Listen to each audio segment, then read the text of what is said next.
आप सबको प्रभु यीशु मसीह के मधुर नाम में नमस्कार। हम परमेश्वर का धन्यवाद देते हैं कि परिस्थितियां विपरीत हैं, परिस्थितियां कठिन हैं, लेकिन प्रभु का अनुग्रह हमारे लिए पर्याप्त है और हम इन विपरीत परिस्थितियों में भी आपके साथ परमेश्वर के वचन को बांट सकते हैं। हम आज परमेश्वर के वचन में जाएं, उसके पहले आइए हम प्रार्थना करें। उसके बाद गिडियन की ओर से एक चर्च प्रेजेंटेशन दिया जाएगा, जिसमें कि हम प्रिय भाई की साक्षी को सुनेंगे और गिडियन की सेवाओं के बारे में जानेंगे और उसके बाद हम परमेश्वर के वचन में जाएंगे। तो आइए हम प्रार्थना करें। प्रभु जी, हम आपके चरणों पर अपने सिर को झुकाते हैं। आपने ये अनुग्रह दिया कि इस सप्ताह को हम पूरा कर सके और एक बार फिर हम आपके वचन पर विचार कर सकते हैं। वचन को पढ़ने में, वचन को बोलने में और वचन को रिकॉर्ड करने में आप हमारे प्रियों की सहायता कीजिए। मैं प्रार्थना करता हूँ दीपिका के लिए, जबकि वो रिकॉर्ड करती है, और बहन रूही के लिए, जबकि वो वचन पढ़ती है। आप हमारी दोनों प्रियों को सहायता दीजिए, मेरी मदद कीजिए कि मैं आपके वचन को आपकी आत्मा में होकर बोल सकूं, और आलोक जब हमको सहायता देता है उसको भी आशीष दीजिए। प्यारे पिता परमेश्वर, जितने लोग इस वचन को सुनते हैं, आपका अनुग्रह उन पर हो और वो वचन की गहराई में जाएं और उसके द्वारा आत्मिक आशीषों को प्राप्त कर सकें। विनती यीशु मसीह के नाम से मांगता हूँ, आमीन। आइए हम पहले गिडियंस के भाई की ओर से उस चर्च प्रेजेंटेशन के छोटे से वीडियो को देखेंगे और उसके बाद हम वचन में जाएंगे। और सबसे पहले मैं कलीसिया का धन्यवाद देना चाहता हूं कि आपने मुझे समय दिया कि मैं गिडियन मिनिस्ट्री के बारे में आपके सामने कुछ बता सकूं। मैं इसकी शुरुआत अपनी गवाही द्वारा करूंगा। मैं एक हिंदू परिवार से हूं। 1976 में मेरी बहन ने प्रभु यीशु को अपनाया। जब उसने प्रभु यीशु को अपनाया उस समय मैं 10 वर्ष का था और मैंने देखा कि किस प्रकार से उसको घर में यातनाओं का सहन करना पड़ा। 1980 में उसने निर्णय लिया कि वो दिल्ली से जयपुर जाकर अपनी पढ़ाई को पूरा करेंगी, और जब उन्होंने ये निर्णय लिया, घर से जाने से पहले उन्होंने मुझे एक गिडियन न्यू टेस्टमेंट, एक बड़े हरे रंग की किताब पुस्तक पढ़ने के लिए दी और बोला कि तुम इसको पढ़ो। और मेरा उत्तर था उसको कि मैं इसको क्यों पढूं, जब मैं देख रहा हूं इस घर के अंदर कि आपके विश्वास द्वारा कितनी समस्याएं और प्रॉब्लम्स हो रही हैं, मैं उससे दूर ही रहूंगा।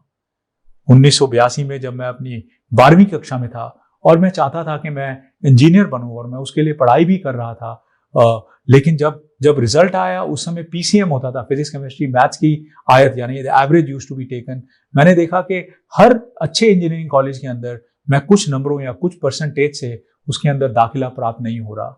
उस समय मेरे मन के अंदर सवाल थे कि लोग तो बोलते हैं कि मेहनत करो सफलता मिलेगी, लेकिन मैंने मेहनत तो की, सफलता मिली नहीं। तो कौन है जो मेरे जीवन की डोर को अपने हाथ में पकड़ता है, कौन है जो मेरे जीवन को दर्शाता है? और जब ये सवाल मेरे मन के अंदर थे, उस समय इन सवालों के उत्तर को ढूंढने के लिए मैंने पहली बार नए नियम जो मेरी बहन ने मुझे दिया, गिडियन द्वारा छापा हुआ, उसको पढ़ना शुरू किया। जब मैंने उसको पढ़ना शुरू किया, कुछ चीजें उसमें समझ में नहीं आई, लेकिन यूहन्ना के 5वें अध्याय उसके 24वीं और 25वीं आयत को जब मैंने पढ़ा तो उसमें प्रभु यीशु बोल रहे थे, if you believe in the one हुम गॉड हैज सेंट, अगर तुम उसमें विश्वास करोगे जिसे परमेश्वर ने भेजा है, और वो अपने लिए बात कर रहे थे, you will pass through judgement, तुम दंडवत से निकलकर अनंत जीवन में जाओगे। You will pass through judgement and move into eternal life. मैंने अपने जीवन में सिखलाई प्राप्त की कि मुझे परमेश्वर को खुश करने के लिए कुछ ना कुछ करना है। I have to make an effort to please God.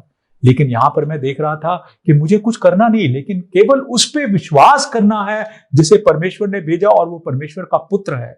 और मुझे लगा कि जो सिखलाई मैं ले रहा था और ये जो मैं पढ़ रहा हूं, दोनों में अंतर है। उस समय मैं 16 वर्ष का था, मुझे नहीं मालूम था कि मैं दो किश्तियों में पैर एक समान कैसे रख सकता हूं।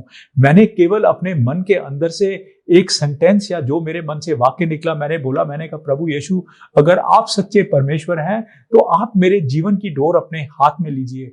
आप you become the chief architect of my life lord. प्रभु मेरे जीवन को संभालिए, मुझे नहीं मालूम मेरा भविष्य क्या है और मैंने क्या करना है।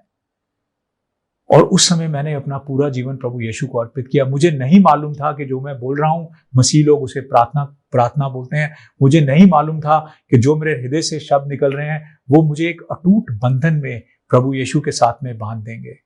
8 महीने बाद जब मेरी बहन आई और उसने मुझे मसीह के बारे में बताना शुरू किया, मैंने उससे पूछा कि तुम क्या चाहते हो।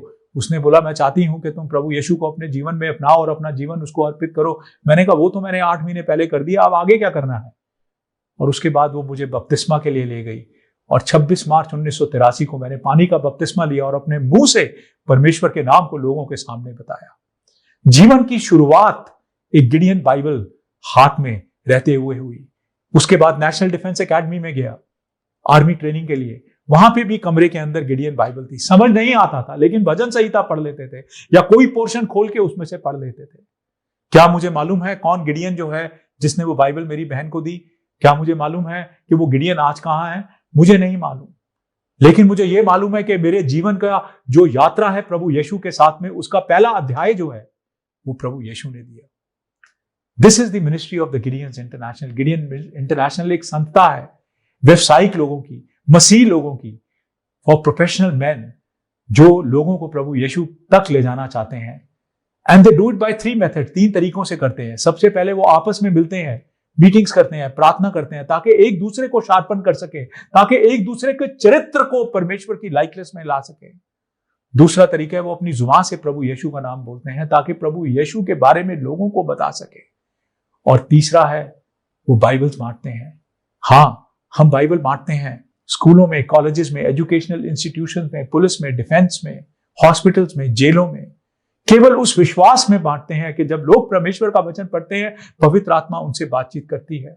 पवित्र आत्मा ना केवल उनसे बातचीत करती है बल्कि उनको उस स्थान तक लेके जाती है जब वो अपना जीवन प्रभु के हाथ में समर्पित करते हैं। The word of God still transforms people's life. आज की तारीख में अगर आप हम अपने राष्ट्र के अंदर देखें तो हम अपने राष्ट्र के अंदर तकरीबन 45,000 गिडियंस और उनकी पत्नी हैं, जो गिडियंस 1000 कैंप्स के अंदर जगह जगह के ऊपर है। और हमारा कार्य क्या है? हम लोगों को प्रभु यीशु के बारे में बताते हैं और साथ साथ उनके हाथ में वचन देते हैं, साथ साथ वचन की कॉपी देते हैं। हम अपने पूरे देश के अंदर 24 भाषाओं के अंदर 1.7 करोड़ बाइबल जो है वो देते हैं। अगर हम पूरी दुनिया में देखें तो गिडियंस जो है 200 देशों के अंदर 9 करोड़ बाइबल हर वर्ष 109 लैंग्वेजेस के अंदर लोगों के हाथ में देते हैं। केवल इस विश्वास में जो यशाया की पुस्तक उसके 55वें अध्याय और 11वीं आयत में लिखा है, his word when it goes out, उसका वचन जब बाहर जाता है तो वह खाली नहीं आता लेकिन अपने कार्य को संपन्न करता है। कलीसिया, मैं आपको बताना चाहता हूं कि आज के समय जब ये पैंडेमिक चल रहा है, उस समय भी ये हमारी मिनिस्ट्री जो है वो रेलेवेंट है। हम शायद स्कूलों और कॉलेजेस में जाकर उस प्रकार से बाइबल नहीं बांट सकते जैसे पहले करते थे, लेकिन फिर भी गिडियंस जो हैं हर मौके का इस्तेमाल करते हैं ताकि अपने मुंह द्वारा जो है अपना मुख खोलकर वचन लोगों को बता सकें और 1-on-1 पर्सनल विटनेसिंग द्वारा परमेश्वर का वचन एक जगह से दूसरी जगह ले जा सके। हम आज भी कई स्थानों के ऊपर, अस्पतालों में और कई जगहों पर जाकर लोगों को बाइबल देते हैं और लोगों के लिए प्रार्थना करते हैं। I want to tell you brothers and sisters in the church that we are still relevant in times like this। और हम कलीसिया के आभारी हैं क्योंकि हमारी मेंबरशिप आपसे आती है, हमारी प्रार्थना का सपोर्ट आपसे आता है और जो धन आप हमें देते हैं 100% वो धन परमेश्वर के वचन को छापने के लिए आता है। Gideon is an extended arm of the church. हम आपकी एक भुजा समान है और जब तक हम आपसे नहीं जुड़े तब तक हमारी मिनिस्ट्री का कोई अस्तित्व नहीं है। मैं आप लोगों का धन्यवाद देता हूं कि आपने मुझे समय दिया ताकि मैं अपनी गवाही आपके सामने रख सकूं, इस मिनिस्ट्री के बारे में कुछ आंकड़े आपके सामने रख सकूं और इस मिनिस्ट्री की बुनियाद जो है विश्वास के ऊपर है जो मैं आपके सामने रख सकूं। धन्यवाद कि आप हमें सपोर्ट देते हैं और आप हमारे साथ हैं। बहुत बहुत धन्यवाद कलीसिया। Thank you. आपने गिडियंस की सेवाओं के बारे में देखा और किस प्रकार से परमेश्वर का वचन भाई के जीवन में काम किया और उन्होंने उस वचन को पढ़कर प्रभु यीशु मसीह को ग्रहण किया। हम उनकी साक्षी के लिए परमेश्वर पिता का धन्यवाद देते हैं और गिडियंस की सेवाओं के लिए आशीष मांगते हैं ताकि हमारे देश में ये कार्य और बढ़े। आपने रिपोर्ट में सुना होगा 9 करोड़ बाइबल में से 1 करोड़ से ज़्यादा बाइबल भारत में बांटी गई, अर्थात 10% से अधिक बाइबल गिडियंस के द्वारा जो वर्ल्ड पूरे विश्व में प्रकाशित की गई उसका 10% से ज़्यादा भारत में बटा है। ये हमारे लिए बड़े आनंद की बात है और हम इसको और आगे बढ़ाएं, इसके लिए दुआ करते रहें। आज के वचन पर हम जाएंगे और आज जो विषय है और वो है दूसरों के लिए प्रार्थना। यदि आज हम विश्व की स्थिति पर विचार करें, लोगों को पैसों की जरूरत नहीं है, लोगों को सरकारी सहायता की जरूरत नहीं है, पर लोगों को एक जरूरत है और वो है प्रार्थना की। यही देश की स्थिति है। हमारे प्रधान, हमारे लोग जो आसपास रहते हैं, मसीहों से ये आशा कर रहे हैं कि वो उनके लिए प्रार्थना करें। और बाइबल हमको इस बात की शिक्षा देती है कि हम निरंतर अपने आसपास के लोगों के लिए, दूसरों के लिए प्रार्थना करें। हम अपने लिए दुआ करते हैं, अपने अजीजों के लिए दुआ करते हैं, लेकिन परमेश्वर ये चाहता है कि उसके लोग दूसरों के लिए भी प्रार्थना करें। जब हम पहला शामुएल उसके 12वें अध्याय के 23वें पद को देखते हैं, वहां पर इस प्रकार से लिखा हुआ है, फिर यह मुझसे दूर हो कि मैं तुम्हारे लिए प्रार्थना करना छोड़कर यहोवा के विरुद्ध पापी ठहरूं। मैं तो तुम्हें अच्छा और सीधा मार्ग दिखाता रहूंगा।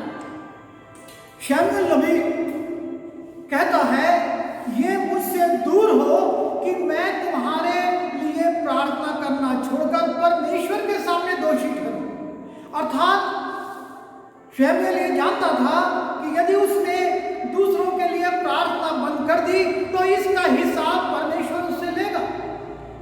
और यही बात हमारे ऊपर लागू होती है। यदि हम स्वार्थी बन जाते हैं, अपने बच्चों के लिए, अपने व्यक्तिगत जीवन के लिए, अपने लोगों के लिए सिर्फ प्रार्थना करते हैं, तो परमेश्वर इससे प्रसन्न नहीं होता।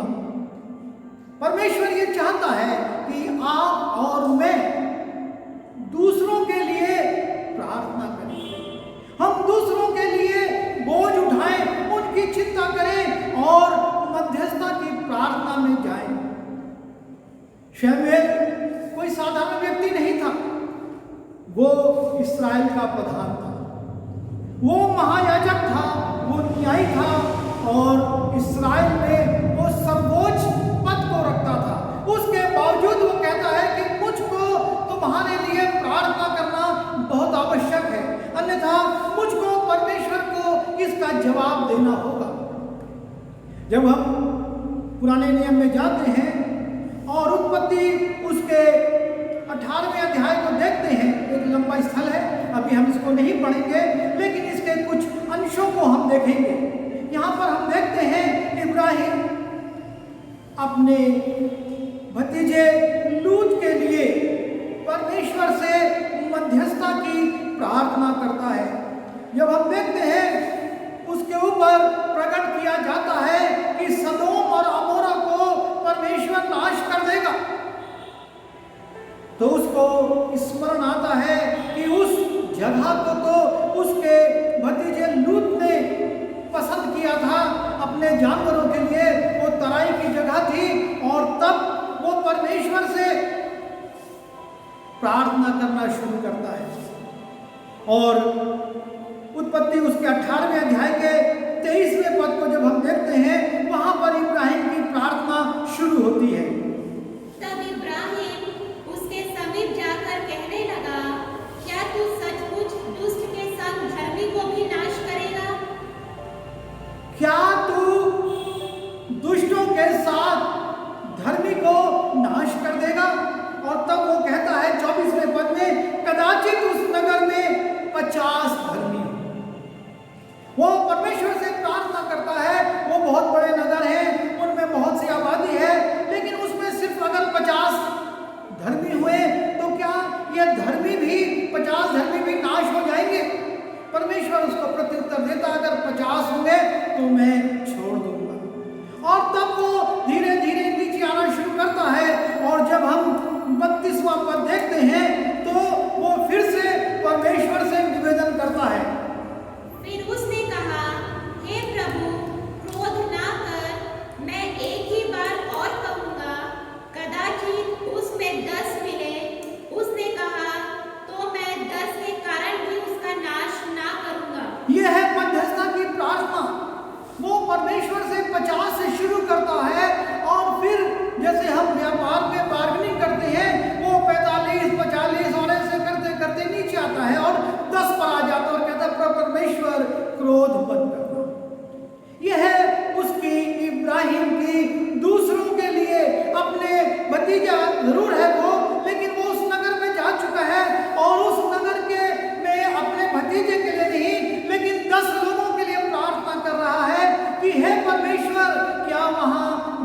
लोग होंगे तो तू क्षमा न करेगा?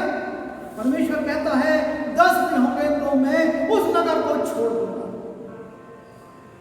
क्या आज हम अपने नगर के लिए, अपने प्रांत के लिए, अपने देश के लिए और इस विश्व के लिए ऐसी दुआ कर रहे हैं? इसमें कितने लोग हैं प्रभु जो तेरा भय मानते हैं? आज विश्व की क्या स्थिति है? प्रतिदिन कितने लोग मर रहे हैं? हमारे देश में ही 700 और 800 से ज्यादा लोग प्रतिदिन मर जा रहे हैं। आज हमारे दिल में क्या दर्द है? हम उनके लिए कैसी प्रार्थना कर रहे हैं?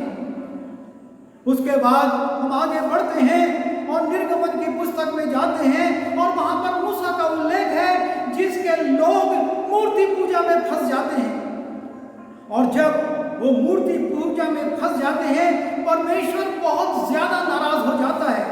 और निर्गमन उसके 32वें अध्याय के 11वें पद में परमेश्वर एक बात कहता है मूसा से। तब मूसा अपने परमेश्वर यहोवा को यह कह के मनाने लगा कि हे यहोवा, तेरा कोप अपनी प्रजा पर क्यों भड़का है, जिसे तू बड़े सामर्थ और बलवन्त हाथ के द्वारा मिस्र देश से निकाल लाया है। मूसा से परमेश्वर कहता है कि मैं इनको नाश कर दूंगा और तेरे से और तेरे वंश से एक जाति उत्पन्न करूंगा। तब मूसा परमेश्वर को मनाने लगता है, उससे निवेदन करने लगता है, तेरा कोप इतना क्यों भड़क गया अपनी प्रजा पर जिसको तू अपने बलवंत हाथ से लेकर आया है।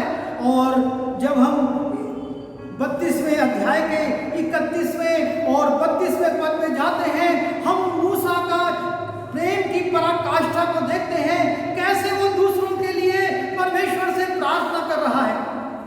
तब मूसा यहोवा के पास जाकर कहने लगा कि हाय हाय, उन लोगों ने सोने का देवता बनवाकर बड़ा ही पाप किया है। तो भी अब तू उनका पाप क्षमा कर, नहीं तो अपनी लिखी हुई पुस्तक में से मेरे नाम को काट दे। वो परमेश्वर को बता रहा है इन्होंने सोने का देवता बनाकर एक बहुत जघन्य पाप किया है, पर मेरा निवेदन तुझसे है कि तू इनको क्षमा कर। और यदि तू क्षमा नहीं करता तो मेरा नाम भी उस जीवन की पुस्तक में से, अपनी पुस्तक में से काट डाल। यह है दूसरों के लिए प्रार्थना, जबकि उसके ऊपर एक बहुत बड़ी आजमाइश थी। परमेश्वर उसके वंश से एक कुल पैदा करने वाला था, लेकिन मूसा अपने लोगों से, उन लोगों से जो कि उसके विरुद्ध बड़बड़ाते थे, कुड़कुड़ाते थे, कई बार उसके विरुद्ध खड़े हो जाते थे, उनके लिए कहता है उनको क्षमा कर दे परमेश्वर, या जीवन की पुस्तक से, अपनी पुस्तक से मेरे नाम को काट दे। यह है मध्यस्थता की प्रार्थना। वो परमेश्वर के ऊपर कितना दबाव डाल रहा है, किस प्रकार से बात कर रहा है। यदि हमको ऐसा ऑफर मिले हम क्या करेंगे? हम तो संसार में अपना और अपने परिवार को देखते हैं, परमेश्वर के सामने तो मालूम नहीं हम पागल हो जाएंगे। हाँ परमेश्वर सबको नाश कर और मेरे परिवार को बचा दे, मेरे परिवार से तू एक वंश उत्पन्न कर दे जो कि इस पृथ्वी का अधिकारी बन जाए। लेकिन मूसा को देखिए किस प्रकार से वो प्रार्थना कर रहा है। जब हम आगे बढ़ते हैं, अय्यूब की पुस्तक में जाते हैं, अय्यूब के विषय में हम सब विस्तार से जानते हैं। क्या उस पर गुजरा, क्या उसके मित्रों ने उससे व्यवहार किया, किस प्रकार से उसके ऊपर दोषारोपण किया। उसके बावजूद 42वें अध्याय के 8वें और 9वें पद को जब हम पढ़ते हैं, हम देखते हैं कैसे अय्यूब अपने उन मित्रों के लिए जो दूसरे थे उनके लिए दुआ करता है। इसलिए अब तुम 7 बैल और 7 मेढ़े छांट कर मेरे दास अय्यूब के पास जाकर अपने निमित्त होम बलि चढ़ाओ। तब मेरा दास अय्यूब तुम्हारे लिए प्रार्थना करेगा, क्योंकि उसी की मैं ग्रहण करूंगा, और नहीं तो मैं तुमसे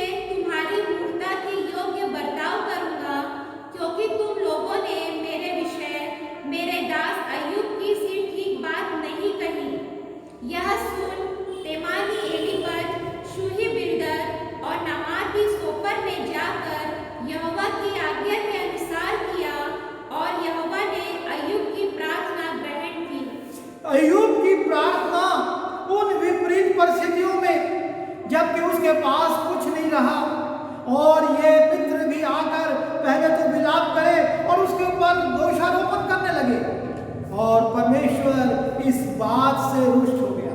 कहता है अगर मेरा दास अय्यूब तुम्हारे लिए दुआ करेगा तभी मैं तुम्हारे अपराध को क्षमा करूंगा, वरना मैं तुमसे तुम्हारी मूर्खता के अनुसार व्यवहार करूंगा। और हम देखते हैं अय्यूब अपने मित्रों को क्षमा करके उनके लिए प्रार्थना करता है और लिखा है यहोवा ने उसकी प्रार्थना को सुना। यह है दूसरों के लिए प्रार्थना, यह है मध्यस्थता की प्रार्थना। और अय्यूब की प्रार्थना सुनी गई और उसके मित्र उस परमेश्वर के प्रकोप से बच गए।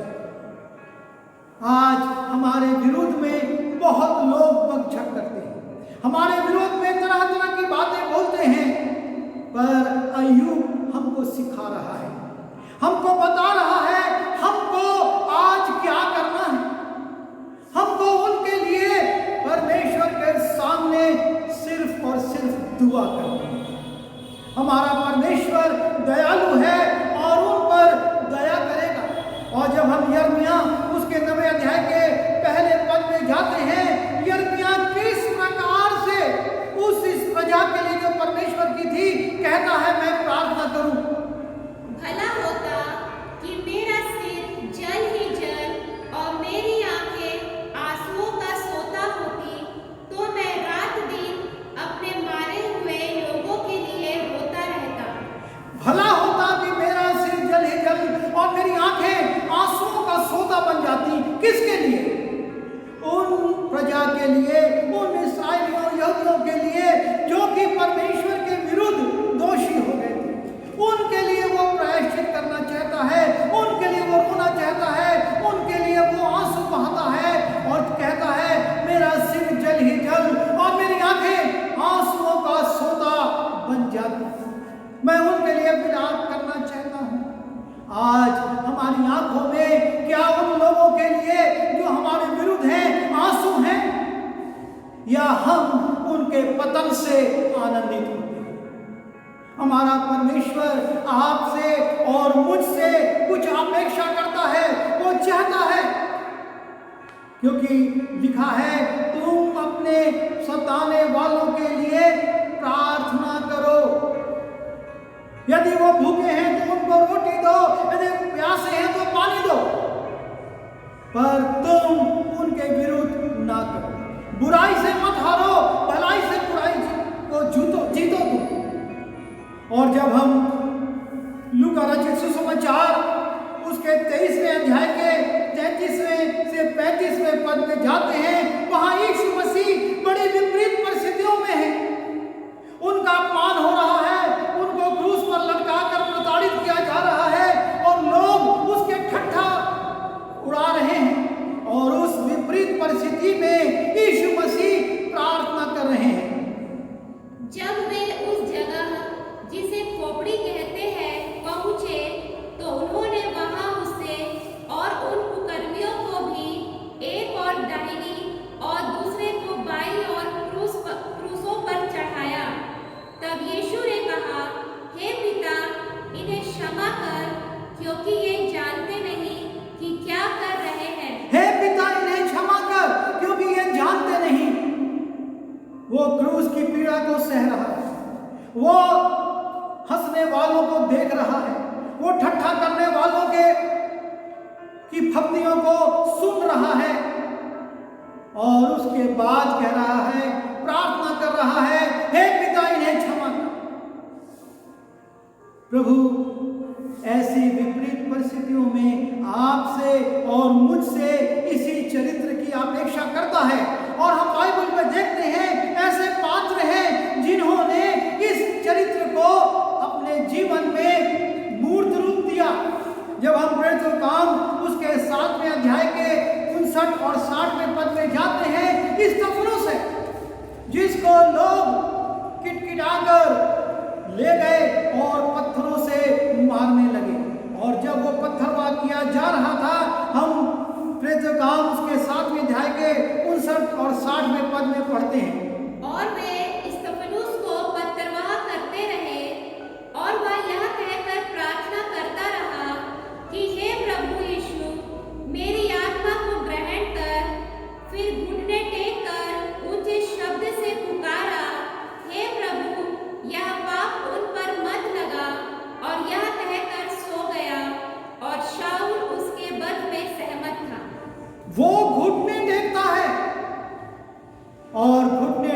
और कहता है, हे प्रभु, यह दोष जो पत्थरवाह करने के कारण इन पर हत्या का आ रहा है, वो तो उन पर मत लगा।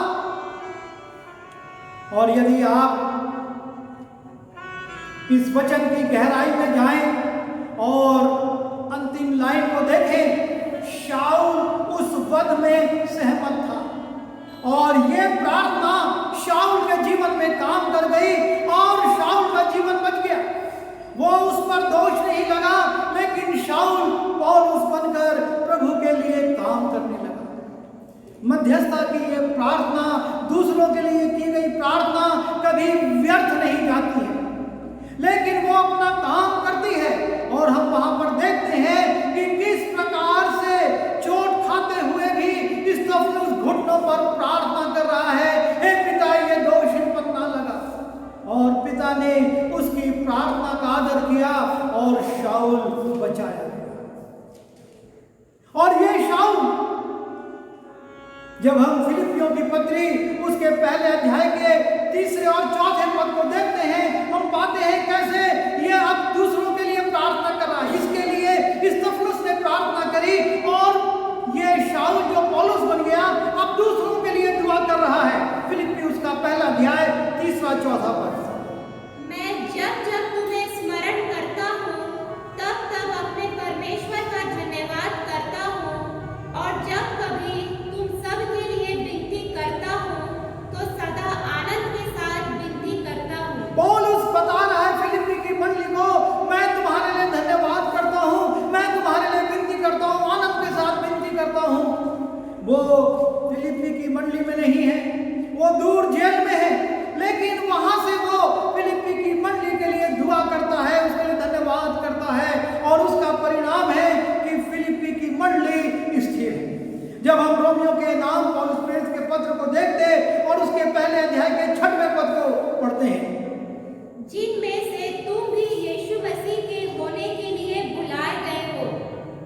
और उसके बाद 9वां और 11वां पद इसी अध्याय का, परमेश्वर जिसकी सेवा मैं अपनी आत्मा से उसके पुत्र के सुसमाचार के विषय में करता हूँ, वही मेरा गवाह है कि मैं तुम्हें किस प्रकार लगातार स्मरण करता रहता हूँ, क्योंकि मैं तुमसे मिलने की लालसा करता हूँ कि मैं तुम्हें कोई आत्मिक वरदान दूं जिससे तुम स्थिर हो जाओ। वो रोमी की मंडली को, जो एक स्टैब्लिश मंडली थी, उसको कहता है, जो तुम प्रभु में बुलाए गए हो, मैं तुमको जब स्मरण करता हूँ, मैं तुम्हारे लिए प्रार्थना करता हूँ और ये लालसा रखता हूँ कि मैं तुम्हारे पास आऊँ और मैं तुमको आत्मिक वरदानों से परिपूर्ण करूँ। ये है पौलुस की लालसा और उसकी प्रार्थनाएं कि वो फिलिप्पी की मंडली को, वो रोम की मंडली को और दूसरी मंडलियों के लिए भी वो प्रार्थना करता है, और इस बात को भी स्वीकार करता है कि मंडलियों को की प्रार्थना की उसको भी जरूरत है। वो दूसरों के लिए प्रार्थना करता है और स्वयं इस बात को लिखता है कि तुम्हारी प्रार्थनाओं की मुझको जरूरत है। जब हम कुलुस्सी की पत्री उसके 4 अध्याय के 3 और 4 पद को पढ़ते हैं, और इसके साथ ही साथ हमारे लिए भी प्रार्थना करते रहो कि परमेश्वर हमारे लिए वचन सुनाने का ऐसा द्वार खोल दे कि हम मसीह के उस भेद का वर्णन कर सके जिसके कारण मैं कैद में हूँ। वो कहता है, मैं कैद में हूँ, लेकिन मेरे लिए प्रार्थना करो कि परमेश्वर हमको वचन सुनाने का ऐसा द्वार खोल दे और हम लोगों को वचन सुना सके। वो जानता है कि जब लोग प्रार्थना करेंगे, जब लोग उसके लिए दुआ करेंगे, तो वचन सुनाने के द्वार खोलेंगे। इफिसी उसके 6वें अध्याय के 18वें, 19वें और 20वें पद को जब हम पढ़ते हैं, वहां पर भी पौलुस का इफिसियों के लोगों से एक निवेदन है, और हर समय और हर प्रकार से आत्मा में प्रार्थना और विनती करते रहो, और इसीलिए जागते रहो कि सब पवित्र लोगों के लिए लगातार विनती किया करो, और मेरे लिए भी, कि मुझे बोलने के समय ऐसा प्रबल वचन दिया जाए कि मैं हियाव से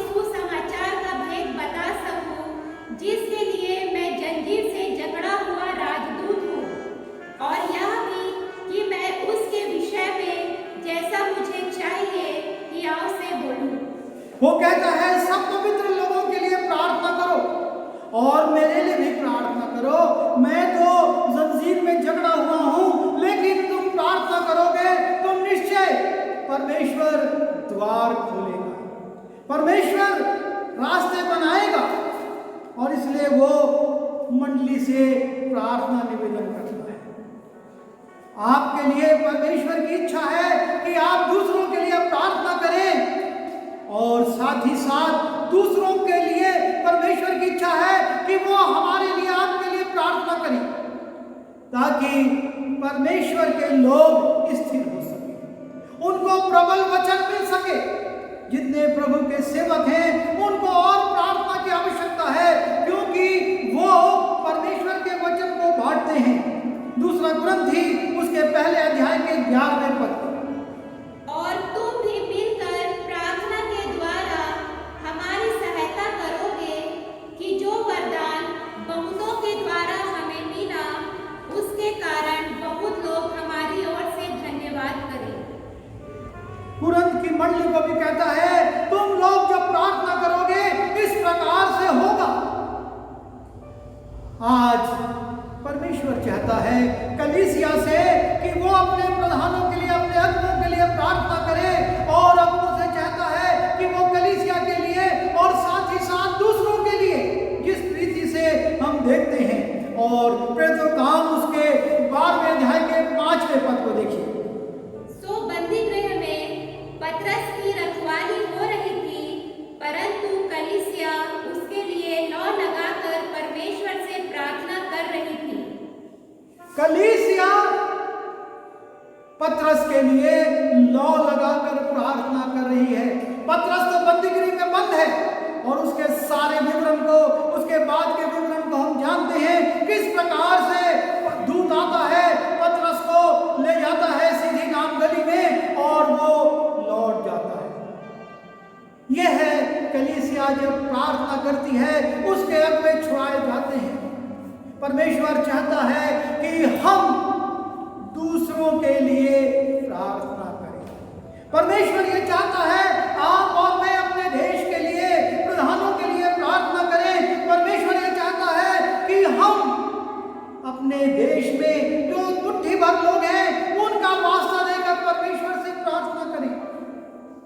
हम अपने आंखों को आंसुओं का सोता बना, अपने मित्रों के लिए, अपने उन लोगों के लिए जो सताते हैं उनके लिए प्रार्थना करें। अय्यूब के समान आज हम अपने जीवनों पर विचार करें। स्तिफनुस पत्थर मारने वालों के लिए दुआ कर रहा था। यीशु क्रूस पर चढ़ाए जाने के बाद क्रूस पर चढ़ा करने वाले जो लोग थे उसको, उनके लिए प्रार्थना कर रहा था।